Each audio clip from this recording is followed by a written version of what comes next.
Ladies and gentlemen, good day and welcome to TVS Supply Chain Solution Limited.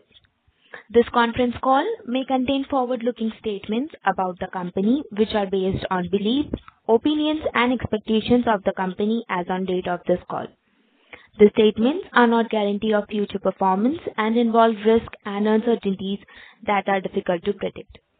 As a reminder, all participants' lines will be in listen-only mode, and there will be an opportunity for you to ask questions after the presentation concludes.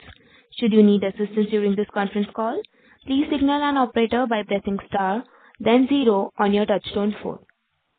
Please note that this conference is being recorded. I now hand over the conference to Mr. Prabhu Hariharan, Head of IR of TVS Supply Chain Solution Limited. Thank you, and over to you, sir. Moderator, good morning and welcome all to TVS Supply Chain Solutions earnings call for Q1 FY26.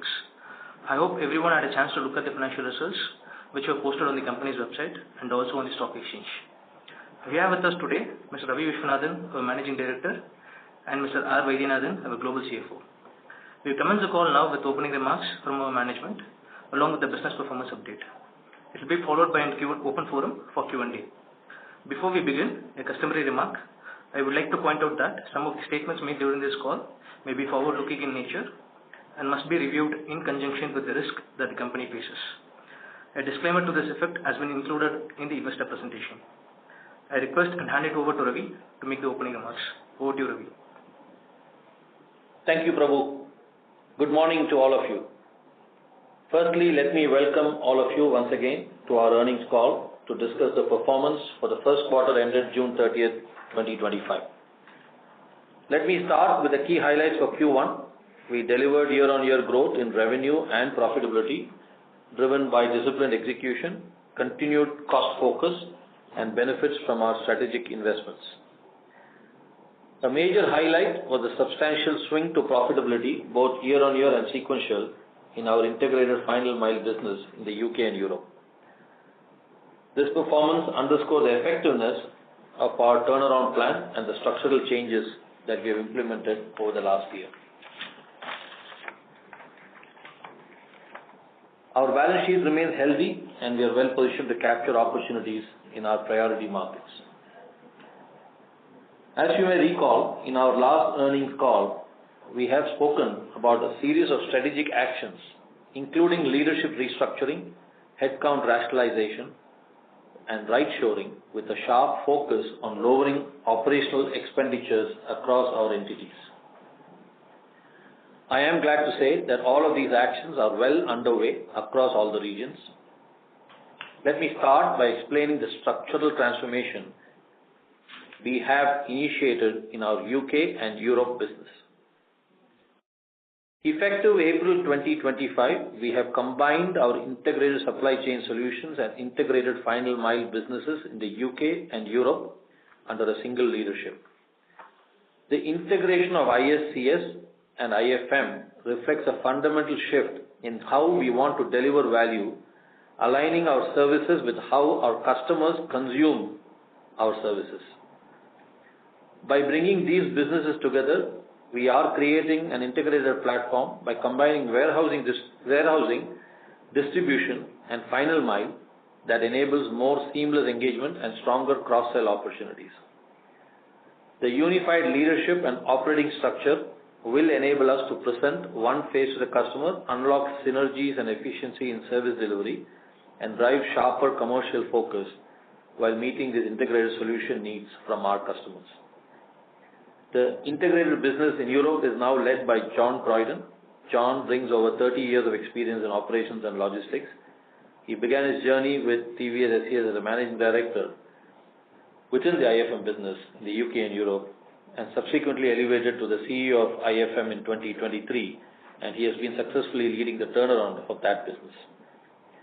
This change in operating model also led us to realign our segment reporting structure starting this quarter.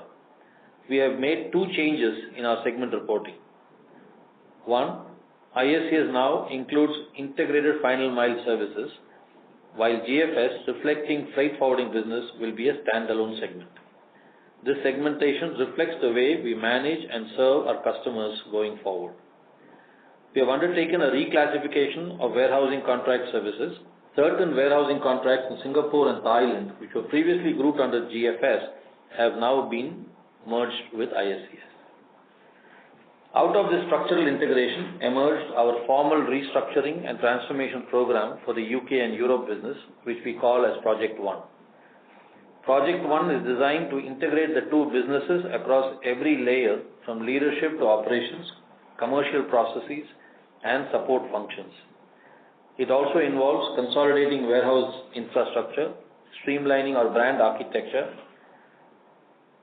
remove all manpower overlaps, and bring other synergies which will drive efficiency across the platform. Project One is expected to deliver about 110 to 120 crores in annualized cost savings, with about 50 to 60 crores benefits starting to reflect in FY26 itself. Under the new structure, we have taken significant steps to simplify and strengthen our operating model anchored around the key pillars: right sizing, simplifying, and bringing leaner organization layers through integration. Right shoring, transitioning certain roles and activities from high cost to optimized cost locations.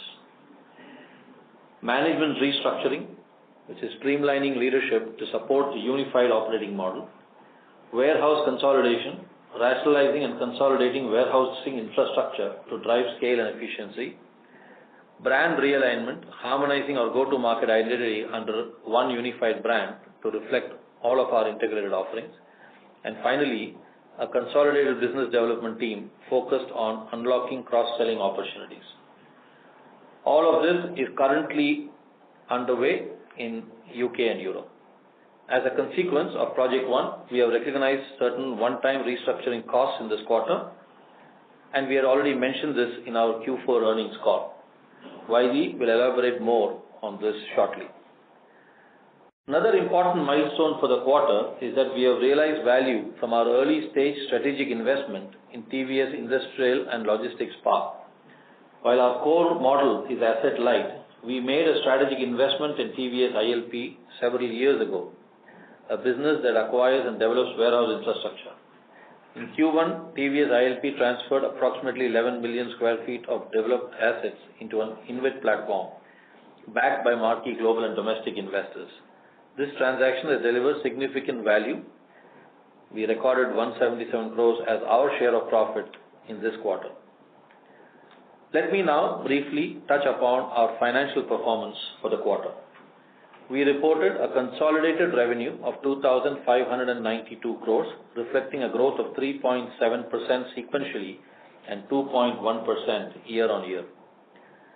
ISCS segment continued to deliver steady growth across regions, while GFS segment saw sequential improvement with uptick in volume despite ongoing macro challenges and soft pricing. Our adjusted EBITDA stood at 173 crores with a margin at 6.7%, showing clear recovery from Q4 FY25. We also delivered a strong improvement in our PBT. Our underlying adjusted PBT, excluding the share of profit from associates, improved to rupees 19 crores this quarter, up from 14 crores in Q1 FY25 and 17 crores in Q4 FY25. Additionally, the share of profit from our strategic investment in TVS ILP stood at 177 crores this quarter, significantly uplifting our reported PBT to 196 crores. Our GFS segment continues to face macroeconomic pressures, particularly around uncertain tariff environment and softening freight rates, which all of you are well aware of. In our Q4 earnings call, I have specifically called out that GFX is impacted by uncertainty and potential contraction, influenced heavily by policy-induced trade disruptions. We have seen this playing out in Q1 FY26, and we expect this volatility to continue. With the above strategic initiatives outlined in today's call, we remain committed on our growth targets and to achieve our target of 4% PBT by Q4 FY27. Let me now hand it over to Vaidi our Global CFO, to take you through our financial highlights for the company in detail. Over to you, Vaidi. Thank you, Ravi. Good morning to all. Thank you for joining us today. Before I get into the financial performance, I would like to call out a few critical highlights in Q1 FY26. As Ravi mentioned, Project 1 is a major transformation initiative to integrate our ISCS and IFM businesses in UK and Europe. This program is expected to generate approximately 120 crores of sustainable annualized cost savings, with 50 to 60 crore savings expected to start accruing in FY26. This will be one of our key levers to achieve our 4% PBT target by Q4 FY27. In line with this, we have recognized a one-time exceptional cost of 91 crores during Q1 FY26. It is important to note that out of 91 crores, 53 crores is expected to be the cash expense, primarily towards employee redundancy cost and site consolidation cost. The remaining 38 crores is related to impairment of legacy brand, which is non-cash in nature. Also, out of the 53 crores we had provisioned in Q1, we have incurred approximately 17 crores, and the balance is estimated to be incurred in Q2 and Q3 FY26, which is already provisioned in Q1. This is expected to improve both the EBITDA and PBT percentage going forward. As outlined in our earnings presentation, we have made changes in our segment reporting. IFM business and certain warehousing contracts in GFS business is now reclassified to ISCS segment. GFS reflects the freight forwarding business as a standalone segment. Going forward, our segment will consist of ISCS and GFS. The erstwhile NS segment will only have GFS and accordingly is renamed as GFS segment. Lastly, our strategic investment in TVS ILP has enabled us to realize significant gain in Q1 FY26 as TVS ILP has transferred their warehousing assets through the InvIT listing. Rupees 177 crores is our share of profit in TVS ILP in Q1 FY26. TVS ILP will continue to develop warehousing assets and transfer to the InvIT platform. Now I will walk you through the financial performance. We reported consolidated revenue of Rs 2,592.3 crores, reflecting a growth of 3.7% sequentially and 2.1% on year-on-year basis. ISCS segment, which now includes the integrated final mile business in UK and Europe, delivered steady growth with revenue at 1,982.9 crores compared to 1,943.4 crores in Q4 FY25 and 1,905.6 crores in Q1 of last year. This translates to a growth of 2% sequentially and 4.1% year-on-year. On the GFS segment, we reported 609.4 crores of revenue this quarter, marking a 9.7% sequential growth, largely on the back of volume uptick, partially offset by a sharp decline in the rates. On a year-on-year basis, revenue declined by 3.8%, primarily due to the continued pressure on the freight rates. Pricing continues to remain under stress, both sequentially and year-on-year, and macroeconomic uncertainties and tariff volatility continue to weigh on the segment. Overall, we remain encouraged by the positive momentum in the ISCS segment, while continuing to be cautious on the GFS business with geopolitics and trade uncertainties. Basis our various discussions with the investors over the last few quarters, the question often asked is the impact of the freight business in the overall performance. With our new segment structure, investors can now have a clear visibility on the impact of the volatility in the GFS business to the overall margins of our consolidated operations. Now moving into the cost structure, freight, clearing, forwarding and handling expenses declined from 733.3 crores in Q1 FY25 to 680.3 crores in Q1 FY26. This reduction primarily reflects the lower freight rates within the GFS segment, as both ocean and air freight rates tapered during the quarter in response to the subdued global trade. On a sequential basis, it increased from 632.8 crores in Q4 FY25 to 680.3 crores in Q1 FY26, in line with the revenue growth from the GFS segment. Subcontracting expenses increased from 343.3 crore in Q1 FY25 and from 357 crores in Q4 FY25 to 377.1 crore in Q1 FY26, in line with the growth in the ISCS revenue and also due to change of business mix. Material related costs remain largely stable on a year-on-year basis. Employee expenses increased from rupees 577 crores in Q1 FY25 and rupees 610 crores in Q4 FY25 to 619 crores in Q1 FY26. This increase was primarily attributable to the higher operational volumes in the ISCS business and due to yearly inflation.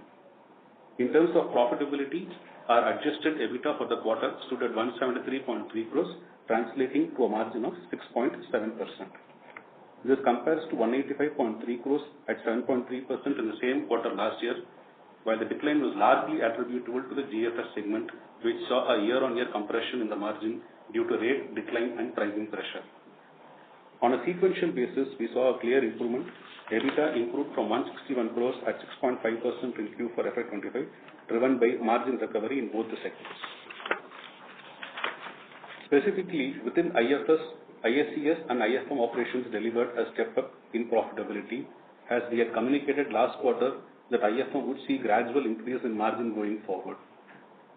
With respect to the GFS, margins improved sequentially on the back of operating leverage from higher volumes despite continued pricing headwinds. Our adjusted PBT before share of profit from TVS ILP was 19 crore, up from 14 crores last year, a growth of 35% year-on-year, and reflecting margin improvement to 0.7% from 0.5%.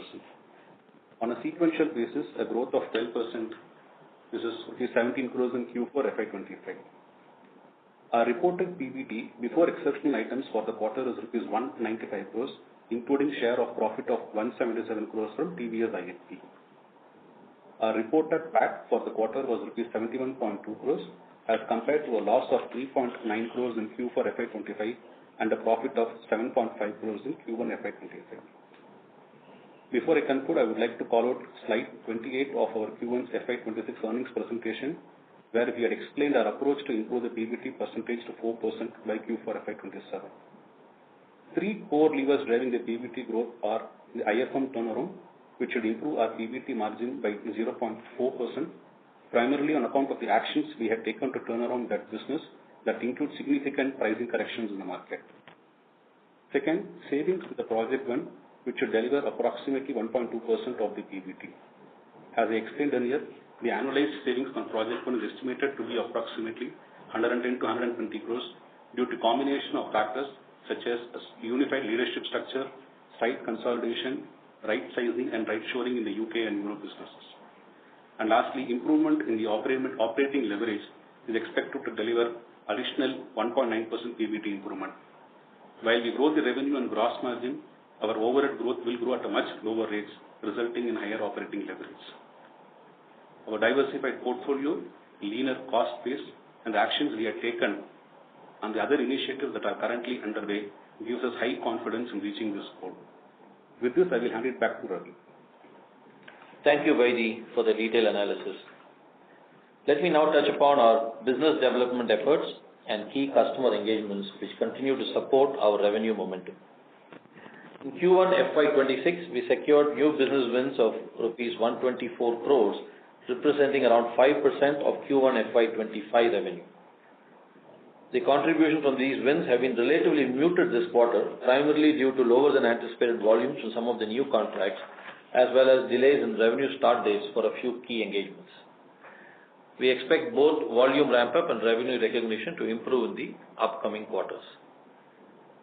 Our order pipeline remains strong at Rs 5,300 crores, giving us solid revenue visibility going forward. During the quarter, we won several notable contracts.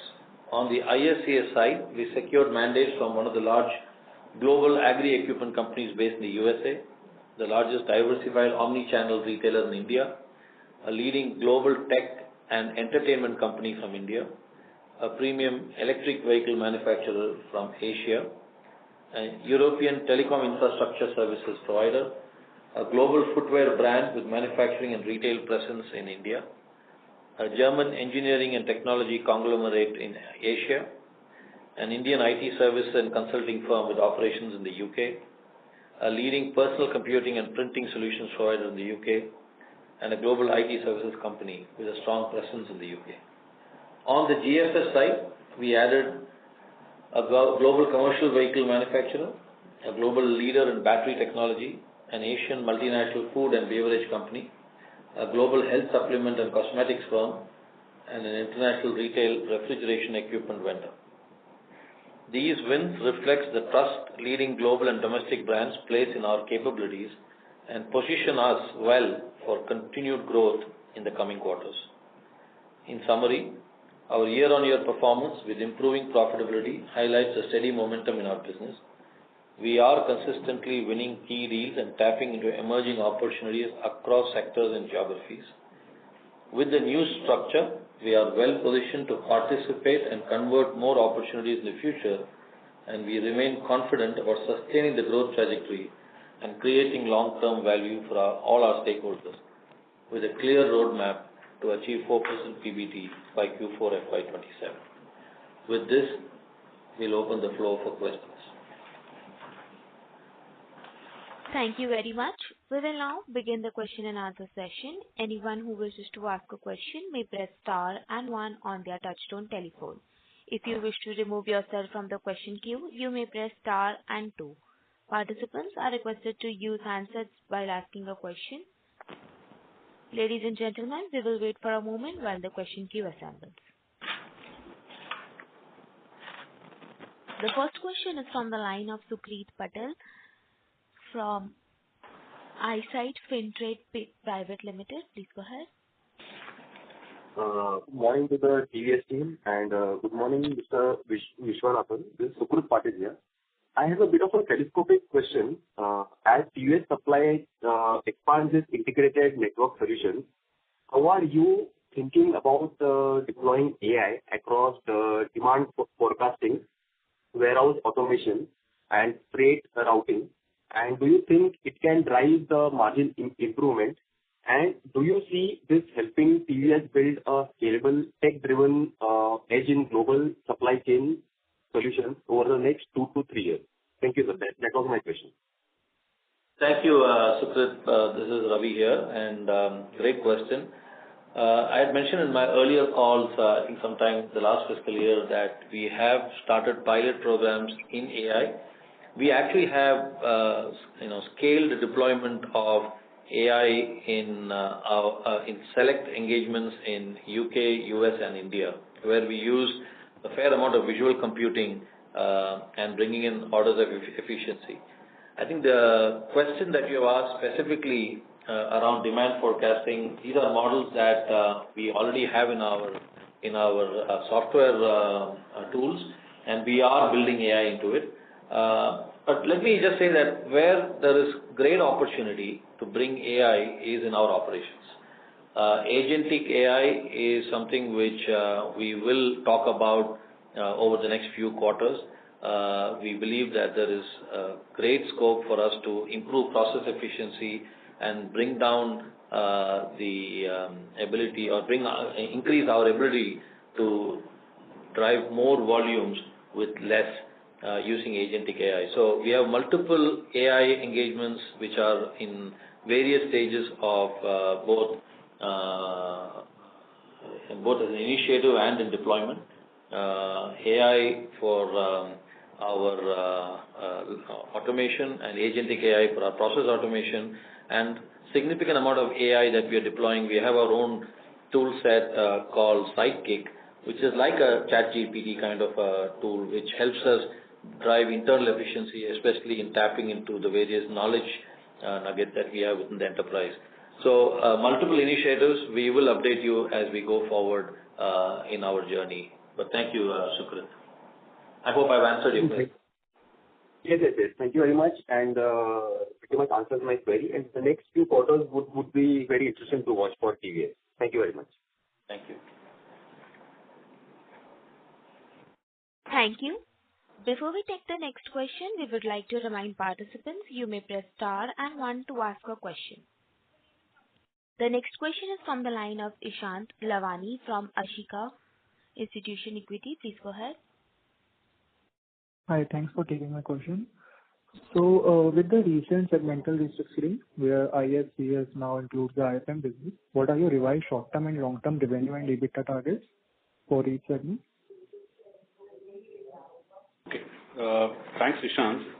As we said, as of now, the ISCS segment is hovering around 8.3% adjusted EBITDA margin, and in the medium term, we expect this to go to around, say, 10.5%. And as we guided in the past, the revenue would be somewhere around mid-teens. And revenue target? The revenue growth would be around mid-teens, yeah. Okay. Also, despite absolute profitability holding up, adjusted EBITDA margins have declined. So what are the key reasons behind it? Ashan, as we mentioned that it's primarily because of the GFS segment where there was a drop in the freight rates which impacted the absolute profitability. One of the primary reasons is the GFS segment. Just wanted to qualify that we continue to see that as there will be a fair amount of volatility given the overall trade environment. And if you see even in our restated numbers, you will find that the GFS has been fairly volatile, and that volatility has impacted the overall EBITDA delivery. Okay. And how should we view the contribution from TVS ILP for the full year? Please repeat your question, Ishan. Your voice is a bit... Yeah. So, how should we view the contribution from TVS ILP for the current year, given that it has affected inflated PBT? Yeah. So I think, see what happened in Q1 is, ILP has transferred their warehousing assets, and because of which we had this higher share of gain in Q1. I think going forward, it will be a normalized share of profit from ILP for the rest of the quarters. Okay. Just a last question. The exceptional item expense related to your project one, will this recur in FY26 or was it a one-off? So this is a one-off expense, Ishan, because relating to the project one restructuring cost, and as I called out of the 91 crores, 53 crores is a cash expense that is likely to be incurred, including Q2 and Q3, where we have taken a provision in Q1 itself. Because the program calls for, there is an obligation for us to recognize this cost now itself as per the accounting standards, so we have recognized this cost because it's a formal restructuring program that we are doing in UK and the Europe, and because of the obligations we had to recognize this cost in Q1 itself, even though the actual cost will be incurred in Q2 and Q3. The 38 crores is a brand, legacy brand. We had, as you know, we have done a lot of acquisitions in the past and we are carrying this legacy brand, and as part of this project one, we are integrating everything into a unified brand architecture. That is why we had taken this write-off of 38 crores of brand losses, and which is non-cash in nature. Okay, all right. Thank you for that. Yeah. Thank you. Participants, if you wish to ask a question, please press star and 1 on your touchtone phone. The next question is from the line of Saumil Shah from Paras Investments. Please go ahead. Yeah, hi management. Good morning and congrats on a very good set of numbers. Sir, my question was related to TVS ILP. So basically we are having 25% holding in this company, and this 177 crores is our share, right? 25%? Correct. So, in the previous quarters, we were not having any gains from such sale? Saumil, this year, this quarter, since ILP went through a InvIT process, they transferred their warehousing assets to the InvIT platform, because of which they had a gain, and we are getting a share of that gain at the rate of 25%.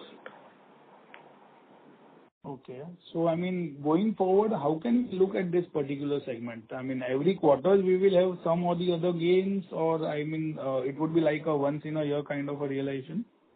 Yeah, I think, as and when ILP starts developing warehousing assets, and they will be transferring to an InvIT platform, and at that time there will be a gain.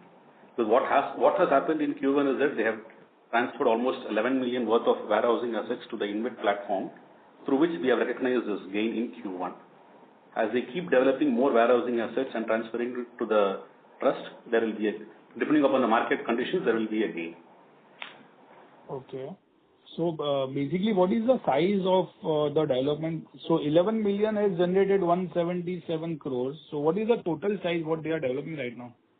So they have in their prospectus said that they have a plan to develop about 20 million square feet, but there is no definite time frame. I would say in the next in the medium term that is their plan. But as they continue to develop assets, they will continue to put it in the InvIT platform. That's their plan. So currently, whatever they have developed, they have already transferred it. So right now, as of now, for next few quarters, we will not get any such gains. We don't anticipate in the next couple of quarters for sure. Okay. So how should we look at this? I mean, this would be one-off kind of exceptional items, or it is a TVS Group only profit? So how should the shareholder look at this?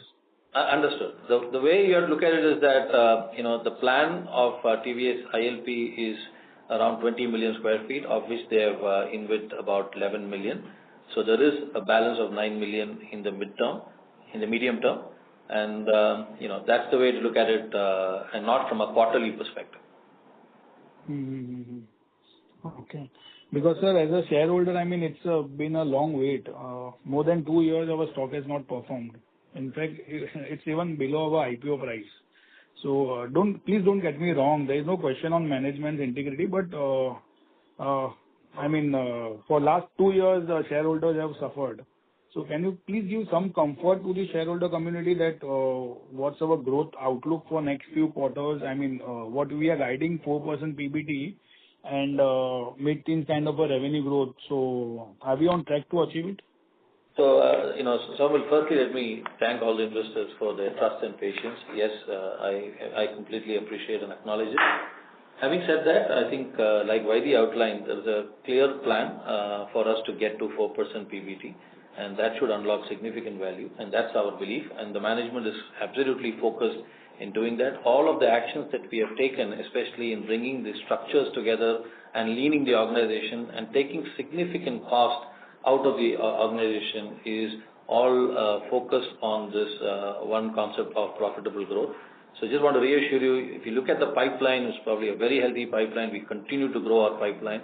The GFS segment has been incredibly volatile, and that has had, I would say, a fluctuating impact. But we are well on a track to get to a 4% PBT.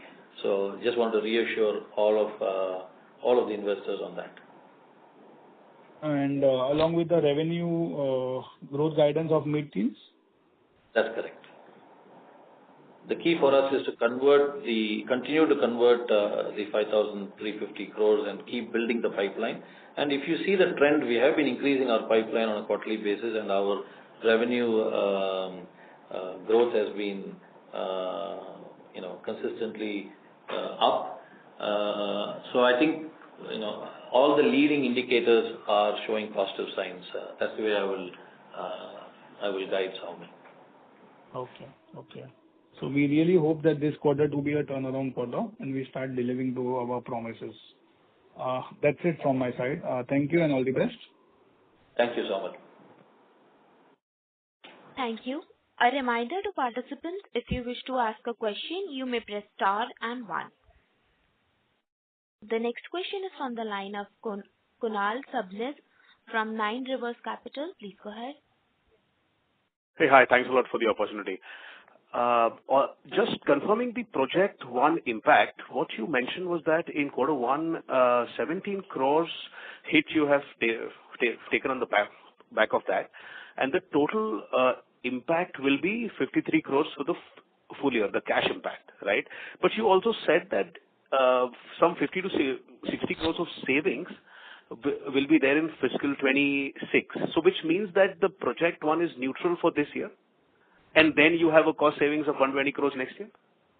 Correct, Kunal. I think whatever is the initiatives that we have taken, that will give us a savings in FY26 itself, about 50-60 crores. The annualized savings is the number is about 110 to 150 crores. Got it. But you in fiscal 26, you also take a hit of 53 crores. That's the understanding is correct, right? Correct. Perfect. And one thing on the GFS side, So I mean, I understand things are in a flux and a lot of things are uncertain. what's the normalized EBITDA margin of this carved out piece, which is now pure freight forwarding? Kunal, GFS on a normalized basis should somewhere around 3.5%, Kunal. If you look at the past, 3.5%. Got it. 3.5%, correct, yeah. And ICS should be 10.5. That's the 10.5, correct. Yeah. Great. Thanks a lot. That's all from my side. Yeah, thanks. Thank you. Before we take the next question, we would like to remind participants you may press star and 1 to ask a question. The next question is from the line of Darshil Zaveri from Crown Capital. Please go ahead. Hello. Good morning, sir. Thank you so much for taking my question. Hopefully, I'm audible. Yes. Hello. Yeah. Hi, sir. So, sir, just wanted to ask, like, in terms of our, project, like our PBT margins, the guidance is quite similar for FY27. But how will we be exiting, FY26? So, these benefits will be seeing accruing QOQ, or like it will be more back-ended towards FY27? Okay. Thanks. See, what will happen in FY26? No, there will be a sequential improvement in the PBT margin, Darshil. Okay. And as I said, the project one, the IFM turnaround will start giving us the benefits, and you can start seeing those benefits coming from the early quarters of FY27. And by the time we reach Q4 FY27, I think we're confident of hitting that 4% PBT. Oh, okay. Fair, sir. And so just wanted to ask one more thing. Currently, like in our, planning days, have we accounted for this GFS up and down? Because the idealized margin should be around 3.5%, but right now we are at 2%. So because of that, will there be some, operating deleverage or, some, volatility in the margins because of that, sir? So let me just say it's very difficult to model the current volatility that we are seeing. Having said that, what the company has done is to significantly reduce our cost structure so that we remain within a very narrow band in terms of our overhead to revenue volatility. So if the revenue increase or decreases, then we should not have a linear increase or decrease in the overhead. That's the plan. So we have taken a lot of steps in terms of redundancy. We had mentioned it even in the last earnings call. We continue to take cost out of that business to make sure that we remain very lean and agile. But it's very difficult right now in the current environment to look at what impact it will be. And one of the things I think the new segmentation does is for investors like you to see the GFS, the impact on the GFS based on all of the things that we are seeing around us. By calling them out, because previously it was in the network solution segment. So by culling it out, it gives us better ability to model our numbers going forward. But I'm sorry, that's the best answer at this point that I can give. No, I get it. It's a bit difficult to model, but just like, so just my question is towards that, is there like a slight risk because of the GFS segment we'll not be able to reach our goal because of the volatility, that just because I'm assuming in the PBT margin of 4%, we would have modeled around 3.5% EBITDA margin. But if it sustains like this for some more time, then our margins will not improve the way we want them to improve. Is that the fair understanding of it? Correct, Darshil. I think we have assumed that the GFS, probably in 1 or 2 quarters, it will return to some kind of a normalcy once this uncertainty tapers off, and we'll hit the 3.5% PBT margin, the EBITDA margin for the GFS segment. But as Ravi mentioned, right now the situation is a bit uncertain, so we will have to wait for more stability in that segment. Okay, fair enough. So I just wanted to understand with regards to our bid pipeline right now. So any more conversations happened, or how does in general the 50 crore pipeline? How soon can we see fruition? What would be maybe our win rate of it, sir? We as a company, our win rate is about 22%. We continue to see how we can improve that. Some of the, especially the ISCS segment has large gestation deals. The good thing is they are long-term deals and they are multi-year deals, but it also takes a long time to fructify. But the pipeline that I've shared is actually our annualized revenue pipeline, which means that if I win all of those deals, that's the revenue I'll be able to recognize for the year. So I would say that given the pipeline, we remain confident on the revenue growth. The revenue growth should be around mid-teens, right, sir? That is the current outlook, yes. Okay. Fair enough. That's it from my side. So thank you so much. All the best.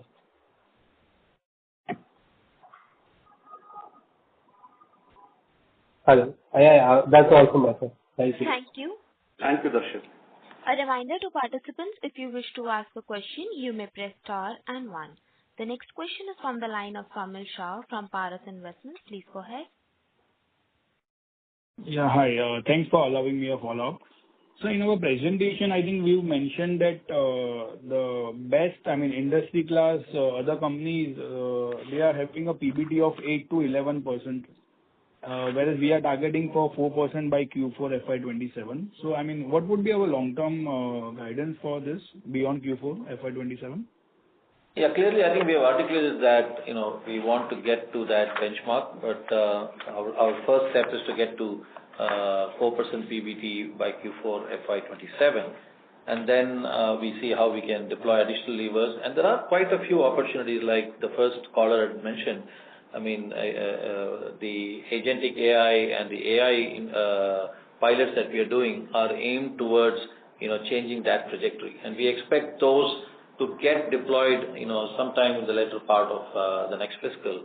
So those are things that we can keep building on as we see opportunities increase. But our immediate goal is to get to 4% PBT by Q4 FY27, and then build a roadmap to get to the 8 to 11%. So we'll have to take it one step at a time, as you can appreciate, Soumi.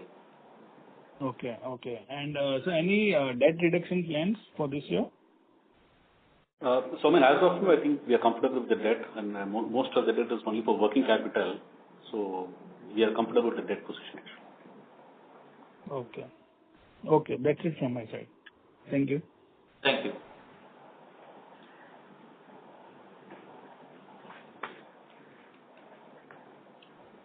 Thank you. A reminder to the participants, anyone who wishes to ask a question may press star and 1. The next question is from the line of Riya Sharma from CK Capital. Please go ahead. Hello, am I audible? Yes, Riya. Hello. So, sir, I have 2 questions for you. The first one is, the new business wins considerably dropped for this quarter from the usual 10 to 12% to 5%. Any reason for this, and how is the deal pipeline currently going? Okay. Is that 2 questions? Yeah, so that is the first question. Okay, let me answer it first. I think touched upon it in my commentary that we secured new business wins of 124 crores, which was muted compared to what we have generally seen.